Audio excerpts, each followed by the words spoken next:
옛 어른들은 종종 말씀하셨습니다.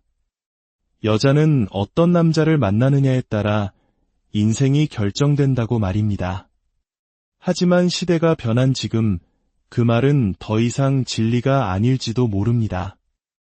때로는 한 남자의 인생 역시 어떤 여자를 만나느냐에 따라 송두리째 흔들리기도 하니까요. 견고하게 쌓아 올린 성이라도 잘못 들인 사람 하나가 그 모든 것을 무너뜨릴 수 있다는 말처럼 말입니다. 오늘의 이야기에 귀 기울여 주시기 전 잠시 시간을 내어 좋아요와 구독으로 저희의 여정에 동행해 주신다면 저희가 더 깊은 울림을 전하는데 큰 힘이 될 것입니다. 이 이야기를 듣는 모든 분들의 삶에 평안과 주님의 은총이 가득하기를 기원합니다. 저는 제 인생에서 노력으로 이루지 못한 것은 없다고 자부하며 살아온 사람이었습니다. 단 한 가지, 제 의지와 노력만으로는 어쩔 수 없었던 그 한 가지를 제외하고는 말입니다. 지금부터 제 인생을 뒤흔들었던 그 거대한 파도에 대한 이야기를 시작하려 합니다. 안녕하십니까? 저는 올해 44살, 통증의학과 전문의로 일하고 있는 평범한 대한민국 남자입니다.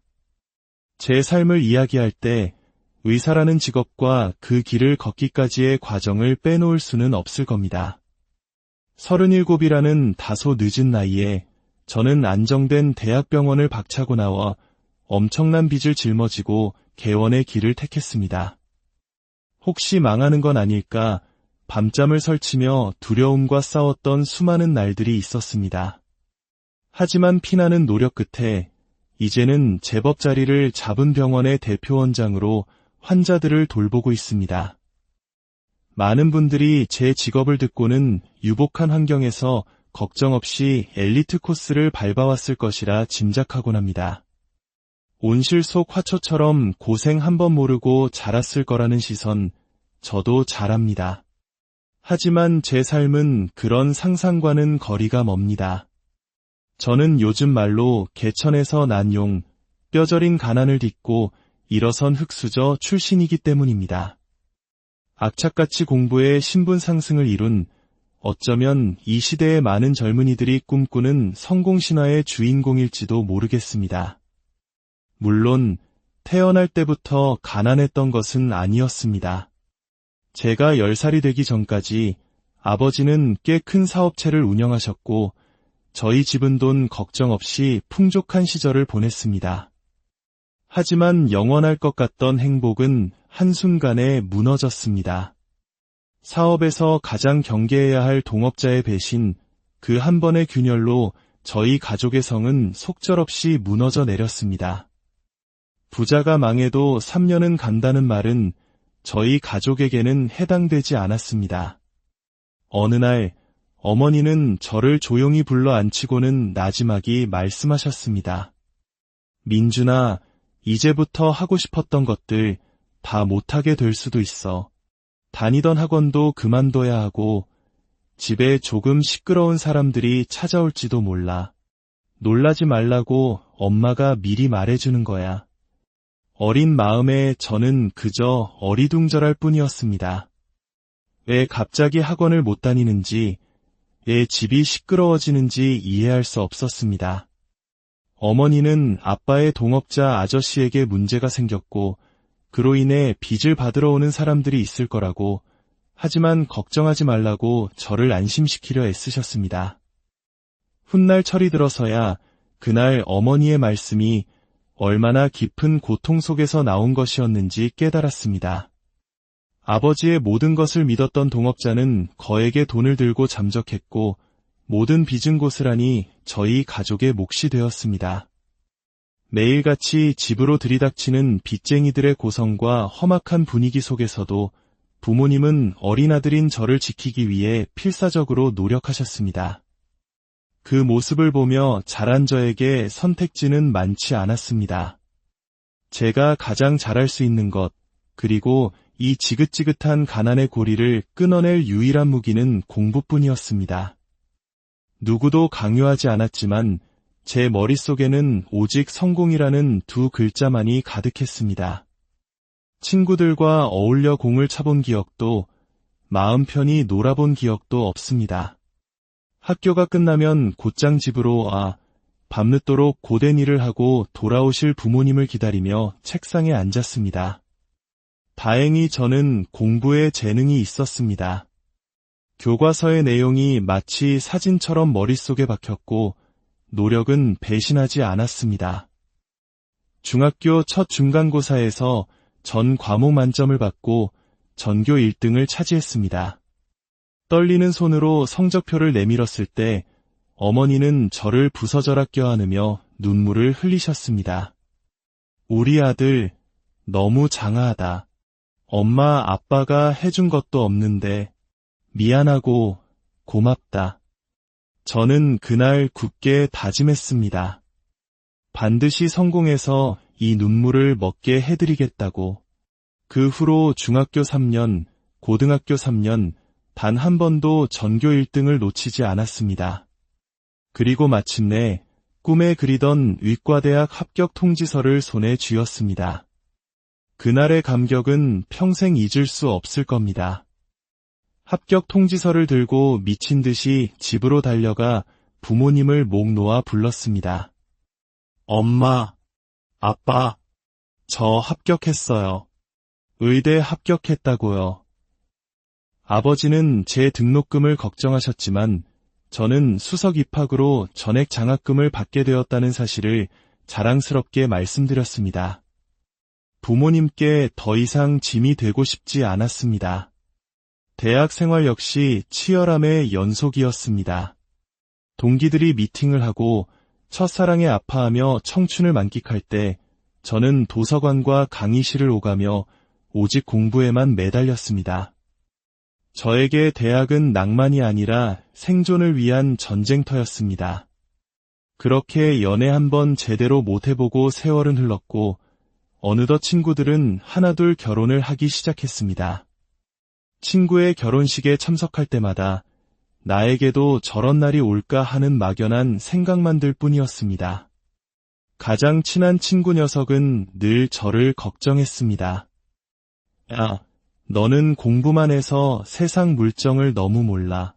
남자 인생은 여자 잘 만나야 피는 건데 너처럼 순진한 놈이 이상한 여자 만날까 봐 내가 다 걱정이다. 저는 웃어넘기며 나도 사람 보는 눈은 있다고 큰 소리쳤지만 어쩌면 그 친구의 예언은 틀리지 않았는지도 모릅니다. 제 막연한 자신감이 얼마나 근거 없는 것이었는지 깨닫게 되는 데는 그리 오랜 시간이 걸리지 않았으니까요. 개원을 하기 전 페이닥터로 근무하던 병원에서 저는 인생의 첫사랑을 만났습니다. 병원 접수 데스크에서 일하던 그녀였습니다. 주변의 모든 사람들이 그녀와의 만남을 반대했지만 사랑의 눈이 먼 제게는 아무것도 들리지 않았습니다. 배우자의 직업이나 배경은 중요하지 않다고 믿었습니다. 우리는 불같이 사랑했고 만난 지 얼마 되지 않아 서둘러 결혼식을 올렸습니다. 하지만 결혼은 현실이었습니다.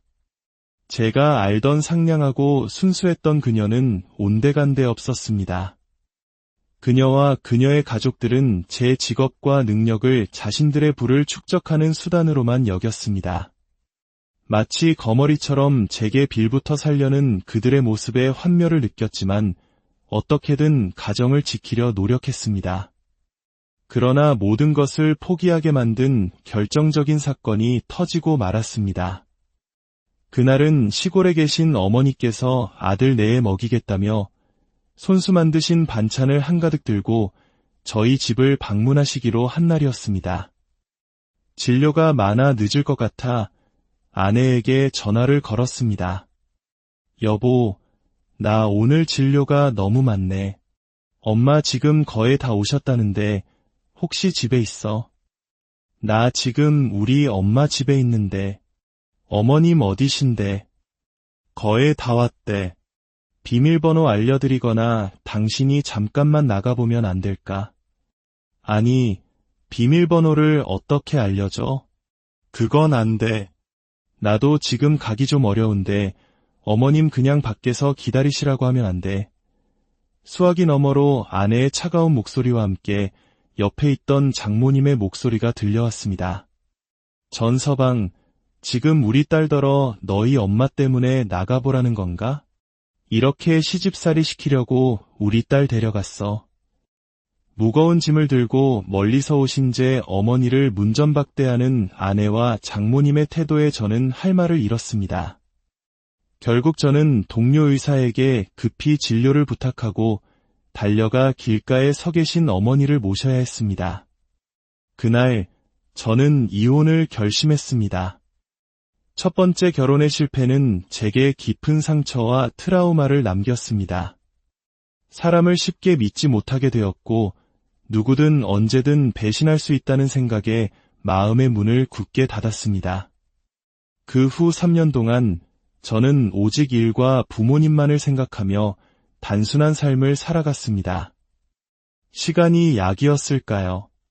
상처가 조금씩 아물어갈 때쯤 제게 두 번째 사랑이 찾아왔습니다. 첫 결혼 전에 친구의 결혼식에서 소개받았던 지금의 아내가 될 여자에게서 우연히 연락이 왔습니다. 몇 번의 통화와 만남을 통해 저희는 자연스럽게 연인으로 발전했습니다. 그녀는 전처와는 모든 면에서 달랐습니다. 현명하고 따뜻했으며 무엇보다 저와 저희 부모님을 진심으로 위하는 마음이 느껴졌습니다. 저는 닫혔던 마음의 문을 다시 열었고 그녀와 함께라면 행복한 가정을 꾸릴 수 있을 거라는 확신이 들었습니다. 결혼을 결심하고 그녀의 유일한 가족인 장모님께 인사를 드리러 갔습니다.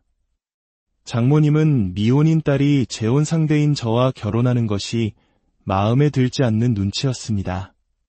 딸이 아깝다는 그 마음, 저 역시 충분히 이해했습니다. 우리 은지는 아직 젊고 창창한데 자네는 한번 다녀오지 않았나. 장모님, 염치 없는 부탁인 것 잘합니다. 하지만 은지 씨와 장모님께 평생 잘하겠습니다. 한 번만 믿고 지켜봐 주십시오. 장모님은 마지못해 말씀하셨습니다. 다른 건 몰라도 의사라고 하니 내 딸 굶길 일은 없겠지. 그것 하나 믿고 허락하는 걸세. 우리 은지 눈에서 눈물 나게 하면 가만 안 둘 줄 알게. 전처 가족에게 대인 기억이 순간 스쳐 지나갔지만 아내를 향한 사랑이 너무나 컸기에 그저 대수롭지 않게 넘겼습니다. 결혼 전부터 아내는 제게 한 가지를 못 박듯 이야기했습니다. 바로 아이 문제였습니다. 오빠, 나는 결혼해도 아이를 키울 자신 없어. 그냥 우리 둘만 행복하게 살고 싶어. 저는 은지를 닮은 예쁜 아이가 있으면 더 행복할 것 같았지만 그녀의 뜻을 존중하기로 했습니다. 다만 우리의 의지와 다르게 하늘이 아이를 선물로 주신다면 그건 운명으로 받아들이자고 약속했습니다. 하지만 결혼 후 1년이 지나도 아이는 생기지 않았습니다. 이상했지만 이 또한 하늘의 뜻이려니 생각했습니다. 그러던 어느 날 저는 아내와 장모님이 나누는 충격적인 대화를 엿듣게 되었습니다. 그날따라 몸이 좋지 않아 오후 진료를 취소하고 일찍 귀가한 것이 화근이었습니다. 현관문을 열자 두 사람의 대화가 들려왔습니다. 너 아직도 그 피임약 먹고 있는 거냐? 응, 당연하지. 이제 더는 애 때문에 머리 아픈 일 생기면 안 돼. 절대 안 돼. 언제까지 먹을 셈이야. 전 서방은 알고 있어? 너 약 먹는 거. 오빠는 절대 몰라. 알면 큰일 나. 엄마도 절대 말하면 안 돼. 저는 온몸에 피가 차갑게 식는 것을 느꼈습니다. 아이를 간절히 바라던 저를 철저히 속이고 뒤에서는 피임약을 복용해왔다는 사실에 참을 수 없는 배신감이 밀려왔습니다. 제가 나타나자 장모님은 슬그머니 자리를 피했고 아내는 당황하며 변명을 늘어놓았습니다. 잘못을 인정하고 다시는 약을 먹지 않겠다는 그녀의 눈물 섞인 사과에 저는 또 한 번 그녀를 믿어보기로 했습니다. 그리고 놀랍게도 그 일이 있은 지 6개월 만에 아내는 임신을 했습니다. 저는 세상을 다 가진 듯 기뻤습니다. 과거의 찜찜함은 모두 잊고 곧 태어날 새 생명을 맞이할 준비에만 몰두했습니다. 하지만 임신 기간 내내 아내의 행동은 어딘가 이상했습니다. 유독 저와 함께 산부인과 검진 가는 것을 피했고 항상 장모님과 둘이서만 병원을 다녀왔습니다. 결정적으로 출산을 앞두고 아내가 혈소판 수치가 낮아 대학병원에서 출산해야 한다는 진단을 받았을 때였습니다. 저는 당연히 제 동기들이 근무하는 모교 대학병원으로 예약을 잡았습니다. 하지만 아내와 장모님은 기겁을 하며 반대했습니다. 아니, 왜 하필 거기야? 오빠 친구들 앞에서 내가 애 낳는 모습을 보여야겠어? 그냥 가까운 다른 대학병원으로 가자. 출산을 앞둔 아내의 예민한 마음을 이해하기로 하고 결국 그녀가 원하는 병원에서 출산을 준비하게 되었습니다. 출산 전날 밤 병실에 두고 온 아내의 물건을 챙기러 집에 잠시 들렀다가 다시 병원으로 돌아왔습니다.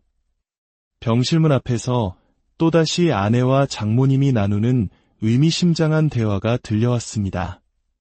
이야, 너 팔 잡혔다. 대학병원 1인실에도 누워보고. 엄마, 제발 입 좀 조심하라고 했지. 저번에 오빠가 다 들어서 얼마나 곤란했는지 알아. 내가 내 엄마니까 여태 입 다물고 있는 줄이나 알아. 이 독한 거사. 그러니까 무덤까지 가져갈 생각이나 해. 그리고 그 애, 전 서방애 확실한 거 맞지? 엄마, 왜 자꾸 그런 재수 없는 소리를 해. 조용히 좀 해. 그들의 대화를 듣는 순간 그동안의 모든 의심과 불안이 하나의 퍼즐처럼 맞춰졌습니다. 아내가 아이를 원치 않았던 것, 제 동기 의사들을 피했던 것, 저와 함께 병원에 가지 않았던 이유까지. 이것은 단순한 찜찜함을 넘어선 끔찍한 진실을 향한 확신으로 변했습니다. 분만 당일, 아내는 자연분만을 고집하며 분만실로 들어갔습니다. 장모님은 남편인 제가 분만실에 들어오는 것조차 극구 말렸습니다. 여자로서 부끄러운 모습을 보이기 싫다는 아내의 뜻이라면서 말입니다. 저는 순순히 물러나는 척했지만 곧바로 의사가운과 마스크로 변장한 채 분만실 안으로 조용히 들어갔습니다. 그들이 간과한 사실은 저 역시 의사라는 것이었습니다. 분만실 안에서 저는 제 인생을 송두리째 무너뜨릴 진실과 마주했습니다. 진통에 시달리던 아내는 제 앞에서는 단 한 번도 보인 적 없는 거친 욕설을 내뱉었고 장모님은 그런 아내를 향해 혀를 차며 말했습니다. 애 처음 낳는 것도 아니면서 왜 저렇게 유난을 떨어. 그 말을 듣는 순간 제 심장은 바닥으로 곤두박질 쳤습니다. 미혼이라던 아내가 출산 경험이 있다는 말이었습니다. 아내는 장모에게 제발 입 좀 닥치라고 소리치더니 놀랍게도 초산이라고는 믿기 어려울 만큼 순식간에 아이를 출산했습니다. 아이가 태어난 직후 분만실 안의 공기는 순식간에 얼어붙었습니다. 아이를 받아든 의료진들의 얼굴이 새하얗게 질렸고 모두가 당황한 듯 서로의 눈치만 살폈습니다. 장모님 역시 아이의 얼굴을 확인하더니 그대로 굳어버렸습니다. 저는 천천히 그들에게 다가가 마스크를 벗었습니다. 그리고 제 눈으로 직접 확인한 아이의 얼굴은 동양인인 저와는 전혀 다른 뚜렷한 서구인의 이목구비를 가지고 있었습니다. 시간이 멈췄습니다. 세상의 모든 소리가 사라지고 오직 제 심장이 무너져 내리는 소리만이 들렸습니다. 아내와 장모님은 마스크를 벗은 저를 보고는 사색이 되어 비명을 질렀습니다. 더 이상 어떤 말도 필요 없었습니다. 저는 아무 말 없이 분만실을 걸어 나왔습니다. 그 후의 일들은 차갑고 냉정하게 진행되었습니다. 유전자 검사 결과는 제 예상을 벗어나지 않았습니다. 아이는 제 친자가 아니었습니다. 소송 과정에서 밝혀진 진실은 더욱 기가 막혔습니다. 아내는 저와 만나기 전 해외에서 다른 남자와 사실혼 관계로 지내며 아이까지 낳았지만 그 사실을 철저히 숨기고 저와 결혼했던 것입니다. 그녀는 저를 완벽한 ATM 기계로만 생각했던 겁니다. 모든 것이 정리된 후 저는 고향 집으로 내려가 한 달간 칩거했습니다. 어머니는 아무것도 묻지 않으시고 그저 말없이 저를 보듬어 주셨습니다. 2번의 실패로 만신창이가 되었지만 이상하게도 마음은 후련했습니다. 엄마, 나 괜찮아. 이제 더는 아무도 안 믿을 거야. 내가 믿을 건 우리 엄마 아빠뿐이야. 나중에 전 장모에게서 온 장문의 메시지를 통해 전 아내의 소식을 들었습니다. 그녀는 아이의 친부를 찾겠다며 갓 태어난 아이를 늙은 어머니에게 떠맡기고 다시 해외로 떠났다고 합니다. 장모는 저 같은 사람을 놓친 것을 땅을 치고 후회한다며 용서를 구했지만 이미 제게는 아무런 의미 없는 일이었습니다. 2번의 거대한 폭풍이 제 인생을 핥히고 지나갔습니다. 사람에 대한 믿음은 산산조각 났고 마음에는 깊은 흉터가 남았습니다.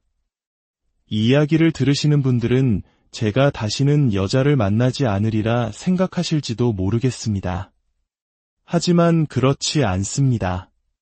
저는 여전히 희망을 놓지 않았습니다. 언젠가 이 상처까지도 보듬어주고 저라는 사람을 온전히 사랑해줄 인연이 나타날 것이라 믿습니다. 그때가 오면 저는 정말로 평범하고 행복한 가정을 꾸리고 싶습니다. 제 길고 아팠던 이야기에 귀 기울여 주셔서 옛 어른들은 종종 말씀하셨습니다. 여자는 어떤 남자를 만나느냐에 따라 인생이 결정된다고 말입니다. 하지만 시대가 변한 지금 그 말은 더 이상 진리가 아닐지도 모릅니다. 때로는 한 남자의 인생 역시 어떤 여자를 만나느냐에 따라 송두리째 흔들리기도 하니까요. 견고하게 쌓아 올린 성이라도 잘못 들인 사람 하나가 그 모든 것을 무너뜨릴 수 있다는 말처럼 말입니다. 오늘의 이야기에 귀 기울여 주시기 전 잠시 시간을 내어 좋아요와 구독으로 저희의 여정에 동행해 주신다면 저희가 더 깊은 울림을 전하는 데 큰 힘이 될 것입니다. 이 이야기를 듣는 모든 분들의 삶에 평안과 주님의 은총이 가득하기를 기원합니다. 저는 제 인생에서 노력으로 이루지 못한 것은 없다고 자부하며 살아온 사람이었습니다. 단 한 가지, 제 의지와 노력만으로는 어쩔 수 없었던 그 한 가지를 제외하고는 말입니다. 지금부터 제 인생을 뒤흔들었던 그 거대한 파도에 대한 이야기를 시작하려 합니다. 안녕하십니까? 저는 올해 44살, 통증의학과 전문의로 일하고 있는 평범한 대한민국 남자입니다. 제 삶을 이야기할 때 의사라는 직업과 그 길을 걷기까지의 과정을 빼놓을 수는 없을 겁니다. 37이라는 다소 늦은 나이에 저는 안정된 대학병원을 박차고 나와 엄청난 빚을 짊어지고 개원의 길을 택했습니다. 혹시 망하는 건 아닐까 밤잠을 설치며 두려움과 싸웠던 수많은 날들이 있었습니다. 하지만 피나는 노력 끝에 이제는 제법 자리를 잡은 병원의 대표원장으로 환자들을 돌보고 있습니다. 많은 분들이 제 직업을 듣고는 유복한 환경에서 걱정 없이 엘리트 코스를 밟아왔을 것이라 짐작하곤 합니다. 온실 속 화초처럼 고생 한번 모르고 자랐을 거라는 시선, 저도 잘 압니다. 하지만 제 삶은 그런 상상과는 거리가 멉니다. 저는 요즘 말로 개천에서 난 용, 뼈저린 가난을 딛고 일어선 흙수저 출신이기 때문입니다. 악착같이 공부해 신분 상승을 이룬 어쩌면 이 시대의 많은 젊은이들이 꿈꾸는 성공신화의 주인공일지도 모르겠습니다. 물론 태어날 때부터 가난했던 것은 아니었습니다.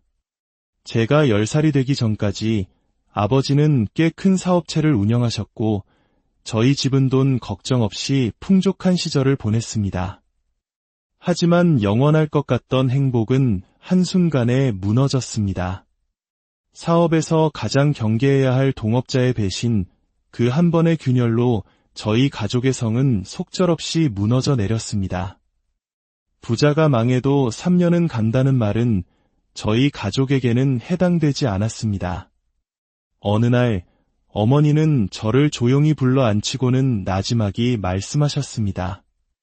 민준아, 이제부터 하고 싶었던 것들 다 못하게 될 수도 있어. 다니던 학원도 그만둬야 하고 집에 조금 시끄러운 사람들이 찾아올지도 몰라. 놀라지 말라고 엄마가 미리 말해주는 거야. 어린 마음에 저는 그저 어리둥절할 뿐이었습니다. 왜 갑자기 학원을 못 다니는지, 왜 집이 시끄러워지는지 이해할 수 없었습니다.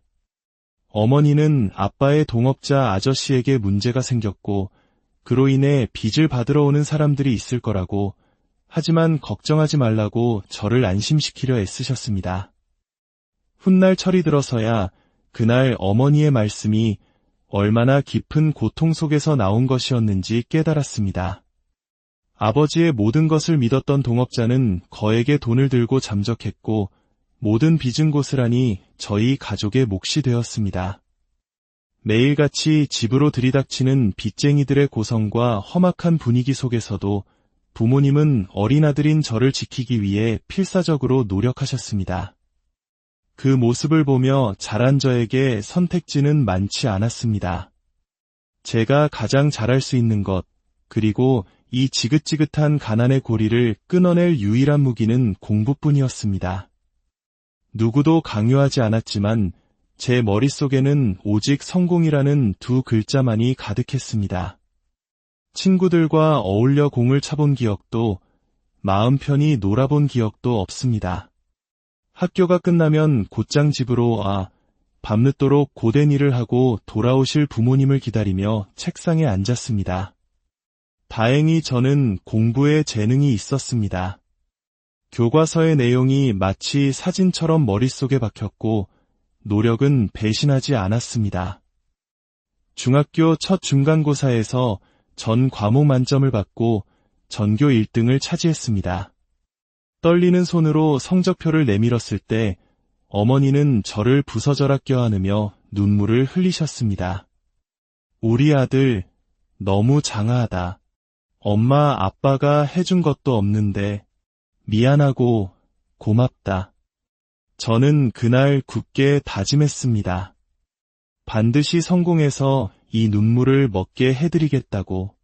그 후로 중학교 3년, 고등학교 3년 단 한 번도 전교 1등을 놓치지 않았습니다.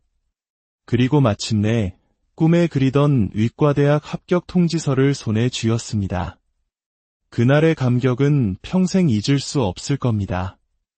합격 통지서를 들고 미친 듯이 집으로 달려가 부모님을 목 놓아 불렀습니다. 엄마, 아빠, 저 합격했어요. 의대 합격했다고요. 아버지는 제 등록금을 걱정하셨지만 저는 수석 입학으로 전액 장학금을 받게 되었다는 사실을 자랑스럽게 말씀드렸습니다.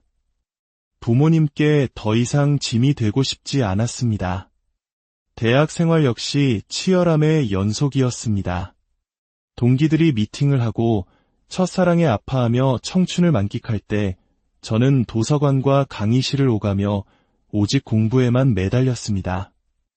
저에게 대학은 낭만이 아니라 생존을 위한 전쟁터였습니다. 그렇게 연애 한번 제대로 못해보고 세월은 흘렀고 어느덧 친구들은 하나둘 결혼을 하기 시작했습니다. 친구의 결혼식에 참석할 때마다 나에게도 저런 날이 올까 하는 막연한 생각만 들 뿐이었습니다. 가장 친한 친구 녀석은 늘 저를 걱정했습니다. 야, 너는 공부만 해서 세상 물정을 너무 몰라. 남자 인생은 여자 잘 만나야 피는 건데 너처럼 순진한 놈이 이상한 여자 만날까 봐 내가 다 걱정이다. 저는 웃어넘기며 나도 사람 보는 눈은 있다고 큰 소리쳤지만 어쩌면 그 친구의 예언은 틀리지 않았는지도 모릅니다.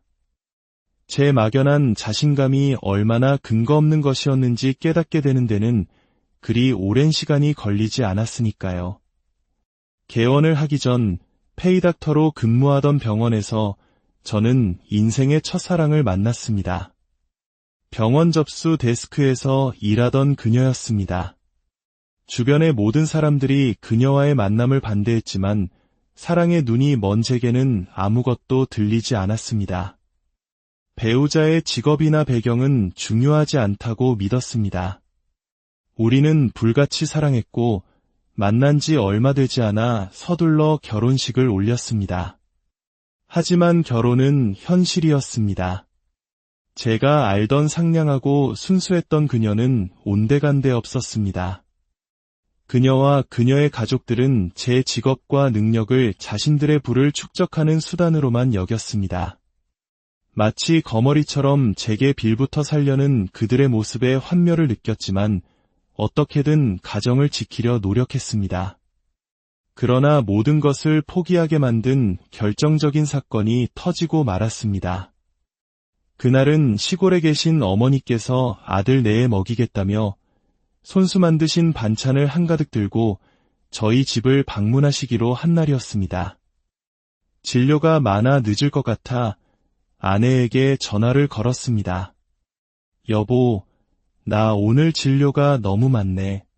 엄마 지금 거의 다 오셨다는데 혹시 집에 있어? 나 지금 우리 엄마 집에 있는데. 어머님 어디신데? 거의 다 왔대. 비밀번호 알려드리거나 당신이 잠깐만 나가보면 안 될까? 아니, 비밀번호를 어떻게 알려줘? 그건 안 돼. 나도 지금 가기 좀 어려운데 어머님 그냥 밖에서 기다리시라고 하면 안 돼. 수화기 너머로 아내의 차가운 목소리와 함께 옆에 있던 장모님의 목소리가 들려왔습니다. 전서방, 지금 우리 딸더러 너희 엄마 때문에 나가보라는 건가? 이렇게 시집살이 시키려고 우리 딸 데려갔어. 무거운 짐을 들고 멀리서 오신 제 어머니를 문전박대하는 아내와 장모님의 태도에 저는 할 말을 잃었습니다. 결국 저는 동료 의사에게 급히 진료를 부탁하고 달려가 길가에 서 계신 어머니를 모셔야 했습니다. 그날 저는 이혼을 결심했습니다. 첫 번째 결혼의 실패는 제게 깊은 상처와 트라우마를 남겼습니다. 사람을 쉽게 믿지 못하게 되었고 누구든 언제든 배신할 수 있다는 생각에 마음의 문을 굳게 닫았습니다. 그 후 3년 동안 저는 오직 일과 부모님만을 생각하며 단순한 삶을 살아갔습니다. 시간이 약이었을까요? 상처가 조금씩 아물어갈 때쯤 제게 두 번째 사랑이 찾아왔습니다. 첫 결혼 전에 친구의 결혼식에서 소개받았던 지금의 아내가 될 여자에게서 우연히 연락이 왔습니다. 몇 번의 통화와 만남을 통해 저희는 자연스럽게 연인으로 발전했습니다. 그녀는 전처와는 모든 면에서 달랐습니다. 현명하고 따뜻했으며 무엇보다 저와 저희 부모님을 진심으로 위하는 마음이 느껴졌습니다. 저는 닫혔던 마음의 문을 다시 열었고 그녀와 함께라면 행복한 가정을 꾸릴 수 있을 거라는 확신이 들었습니다. 결혼을 결심하고 그녀의 유일한 가족인 장모님께 인사를 드리러 갔습니다. 장모님은 미혼인 딸이 재혼 상대인 저와 결혼하는 것이 마음에 들지 않는 눈치였습니다. 딸이 아깝다는 그 마음, 저 역시 충분히 이해했습니다. 우리 은지는 아직 젊고 창창한데 자네는 한번 다녀오지 않았나? 장모님, 염치 없는 부탁인 것 잘합니다. 하지만 은지 씨와 장모님께 평생 잘하겠습니다. 한 번만 믿고 지켜봐 주십시오. 장모님은 마지못해 말씀하셨습니다. 다른 건 몰라도 의사라고 하니 내 딸 굶길 일은 없겠지. 그것 하나 믿고 허락하는 걸세. 우리 은지 눈에서 눈물 나게 하면 가만 안 둘 줄 알게. 전처 가족에게 대인 기억이 순간 스쳐 지나갔지만 아내를 향한 사랑이 너무나 컸기에 그저 대수롭지 않게 넘겼습니다. 결혼 전부터 아내는 제게 한 가지를 못 박듯 이야기했습니다. 바로 아이 문제였습니다. 오빠, 나는 결혼해도 아이를 키울 자신 없어. 그냥 우리 둘만 행복하게 살고 싶어. 저는 은지를 닮은 예쁜 아이가 있으면 더 행복할 것 같았지만 그녀의 뜻을 존중하기로 했습니다. 다만 우리의 의지와 다르게 하늘이 아이를 선물로 주신다면 그건 운명으로 받아들이자고 약속했습니다. 하지만 결혼 후 1년이 지나도 아이는 생기지 않았습니다. 이상했지만 이 또한 하늘의 뜻이려니 생각했습니다. 그러던 어느 날 저는 아내와 장모님이 나누는 충격적인 대화를 엿듣게 되었습니다. 그날따라 몸이 좋지 않아 오후 진료를 취소하고 일찍 귀가한 것이 화근이었습니다. 현관문을 열자 두 사람의 대화가 들려왔습니다. 너 아직도 그 피임약 먹고 있는 거냐? 응, 당연하지.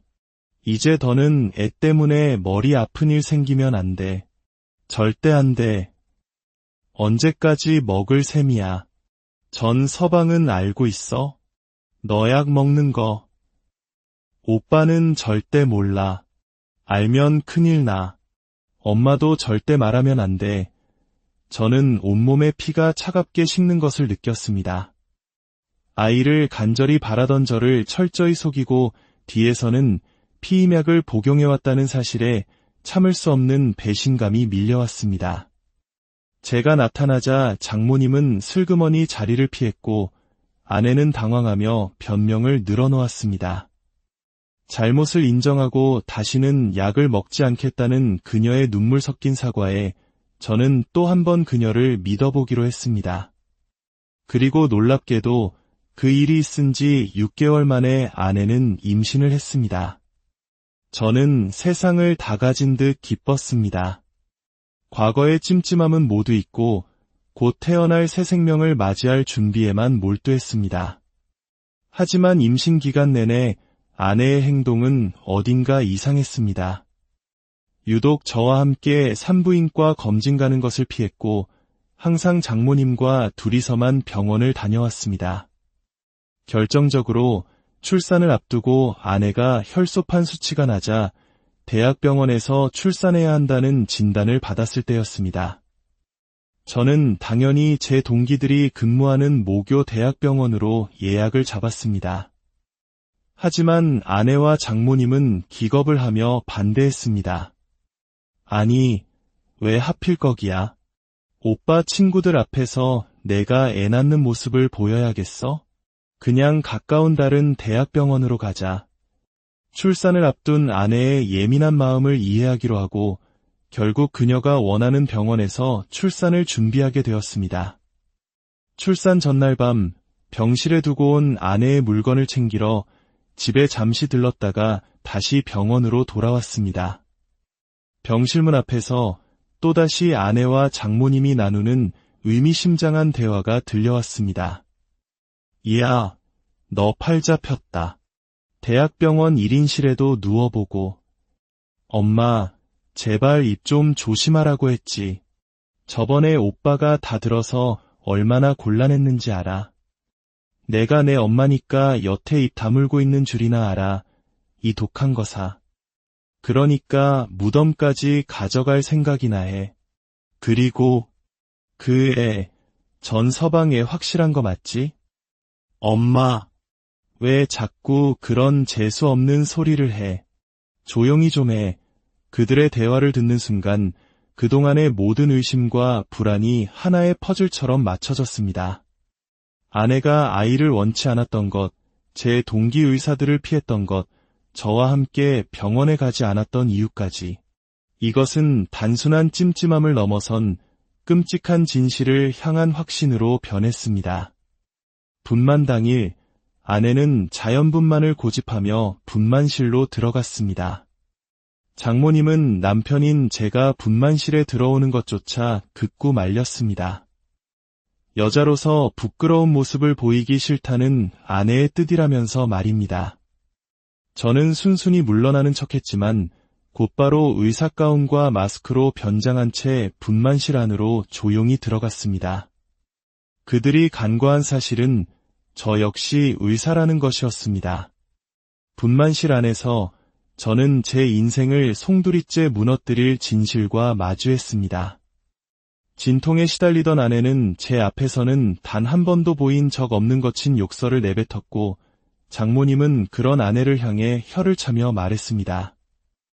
애 처음 낳는 것도 아니면서 왜 저렇게 유난을 떨어. 그 말을 듣는 순간 제 심장은 바닥으로 곤두박질 쳤습니다. 미혼이라던 아내가 출산 경험이 있다는 말이었습니다. 아내는 장모에게 제발 입 좀 닥치라고 소리치더니 놀랍게도 초산이라고는 믿기 어려울 만큼 순식간에 아이를 출산했습니다. 아이가 태어난 직후 분만실 안의 공기는 순식간에 얼어붙었습니다. 아이를 받아든 의료진들의 얼굴이 새하얗게 질렸고 모두가 당황한 듯 서로의 눈치만 살폈습니다. 장모님 역시 아이의 얼굴을 확인하더니 그대로 굳어버렸습니다. 저는 천천히 그들에게 다가가 마스크를 벗었습니다. 그리고 제 눈으로 직접 확인한 아이의 얼굴은 동양인인 저와는 전혀 다른 뚜렷한 서구인의 이목구비를 가지고 있었습니다. 시간이 멈췄습니다. 세상의 모든 소리가 사라지고 오직 제 심장이 무너져 내리는 소리만이 들렸습니다. 아내와 장모님은 마스크를 벗은 저를 보고는 사색이 되어 비명을 질렀습니다. 더 이상 어떤 말도 필요 없었습니다. 저는 아무 말 없이 분만실을 걸어 나왔습니다. 그 후의 일들은 차갑고 냉정하게 진행되었습니다. 유전자 검사 결과는 제 예상을 벗어나지 않았습니다. 아이는 제 친자가 아니었습니다. 소송 과정에서 밝혀진 진실은 더욱 기가 막혔습니다. 아내는 저와 만나기 전 해외에서 다른 남자와 사실혼 관계로 지내며 아이까지 낳았지만 그 사실을 철저히 숨기고 저와 결혼했던 것입니다. 그녀는 저를 완벽한 ATM 기계로만 생각했던 겁니다. 모든 것이 정리된 후 저는 고향 집으로 내려가 한 달간 칩거했습니다. 어머니는 아무것도 묻지 않으시고 그저 말없이 저를 보듬어 주셨습니다. 2번의 실패로 만신창이가 되었지만 이상하게도 마음은 후련했습니다. 엄마, 나 괜찮아.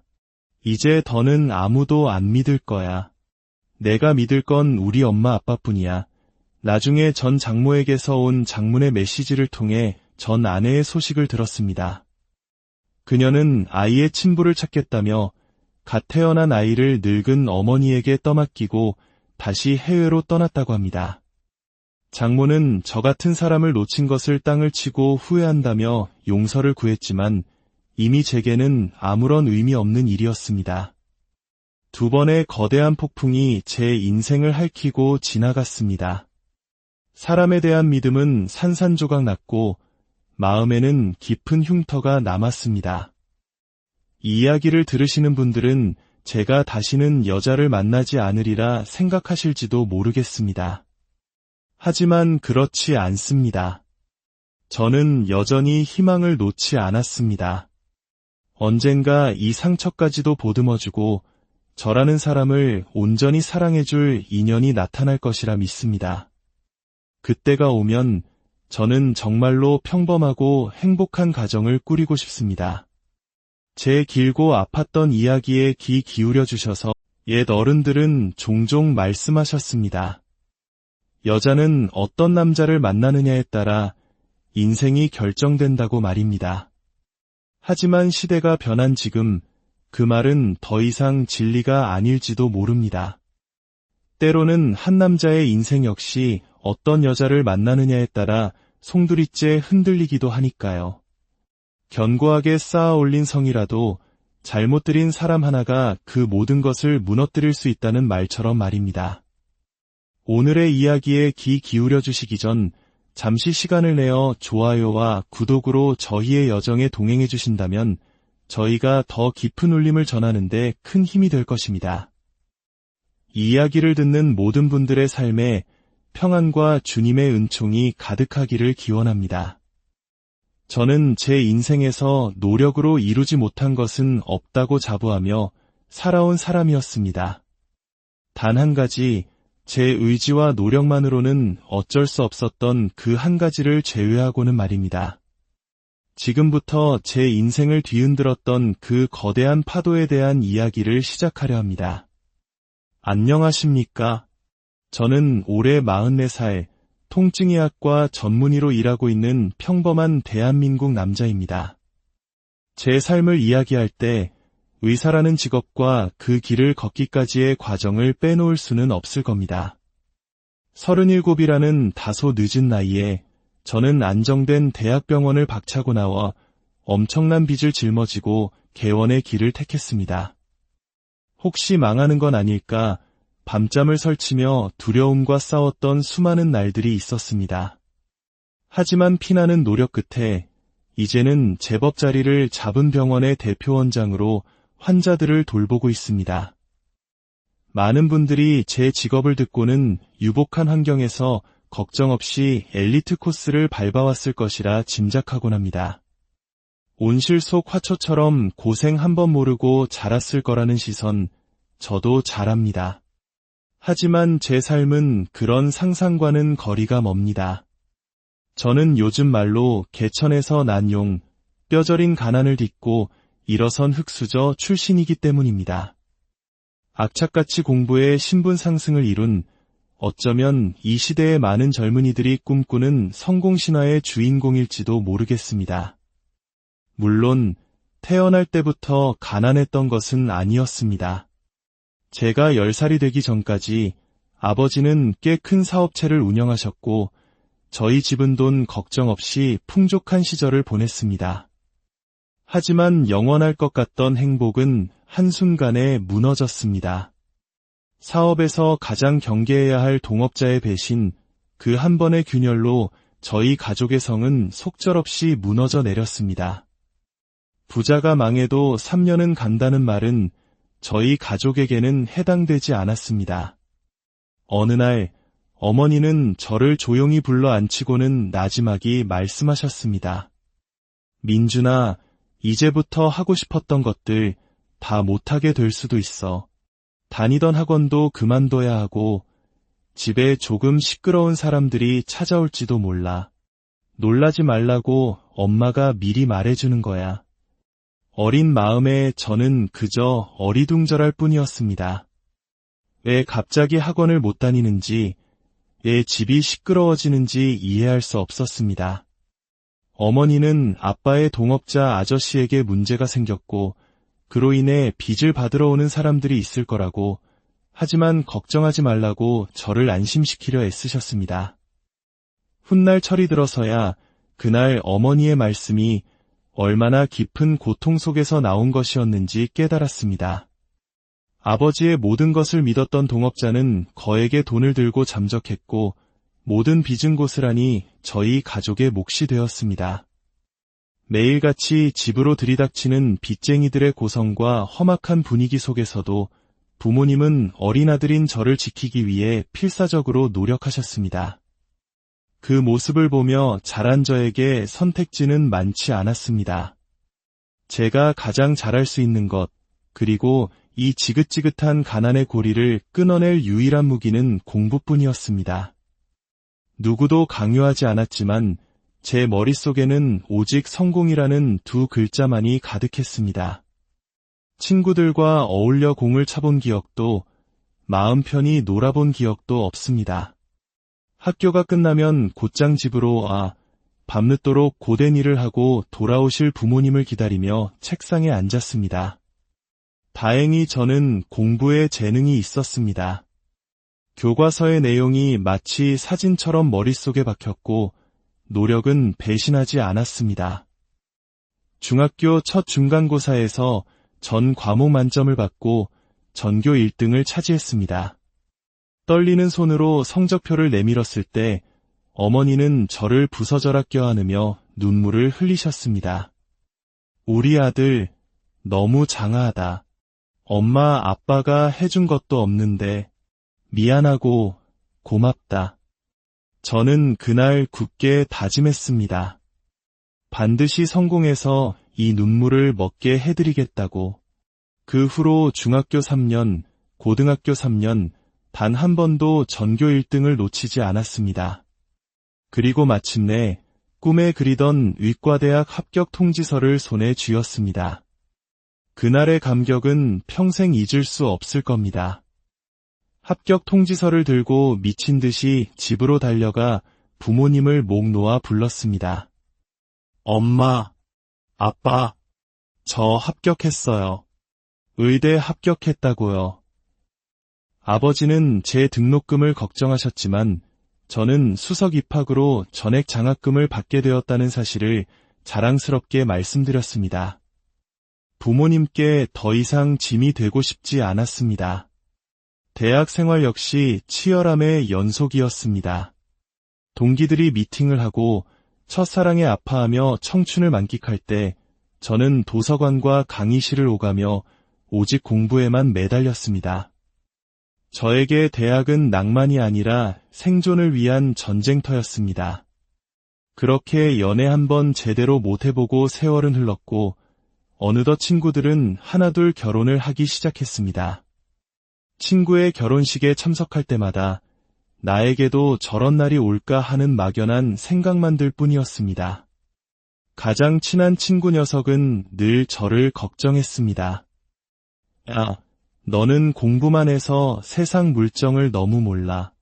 남자 인생은 여자 잘 만나야 피는 건데 너처럼 순진한 놈이 이상한 여자 만날까 봐 내가 다 걱정이다. 저는 웃어넘기며 나도 사람 보는 눈은 있다고 큰 소리쳤지만 어쩌면 그 친구의 예언은 틀리지 않았는지도 모릅니다. 제 막연한 자신감이 얼마나 근거 없는 것이었는지 깨닫게 되는 데는 그리 오랜 시간이 걸리지 않았으니까요. 개원을 하기 전 페이닥터로 근무하던 병원에서 저는 인생의 첫사랑을 만났습니다. 병원 접수 데스크에서 일하던 그녀였습니다. 주변의 모든 사람들이 그녀와의 만남을 반대했지만 사랑의 눈이 먼 제게는 아무것도 들리지 않았습니다. 배우자의 직업이나 배경은 중요하지 않다고 믿었습니다. 우리는 불같이 사랑했고 만난 지 얼마 되지 않아 서둘러 결혼식을 올렸습니다. 하지만 결혼은 현실이었습니다. 제가 알던 상냥하고 순수했던 그녀는 온데간데 없었습니다.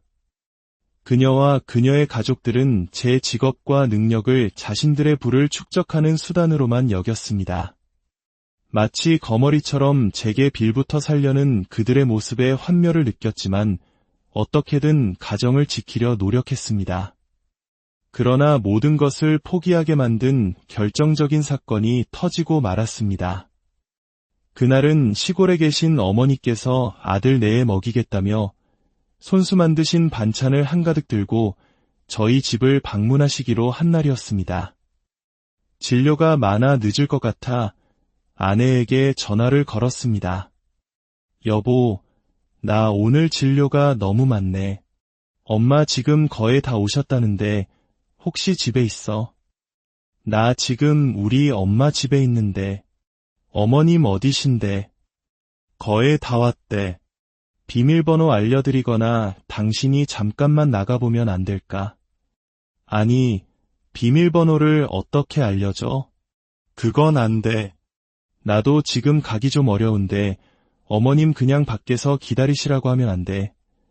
수화기 너머로 아내의 차가운 목소리와 함께 옆에 있던 장모님의 목소리가 들려왔습니다.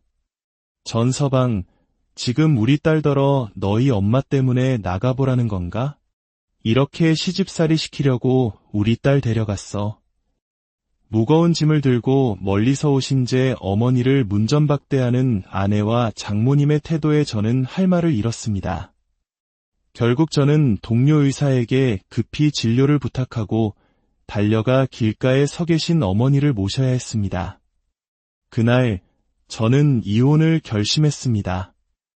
첫 번째 결혼의 실패는 제게 깊은 상처와 트라우마를 남겼습니다. 사람을 쉽게 믿지 못하게 되었고 누구든 언제든 배신할 수 있다는 생각에 마음의 문을 굳게 닫았습니다.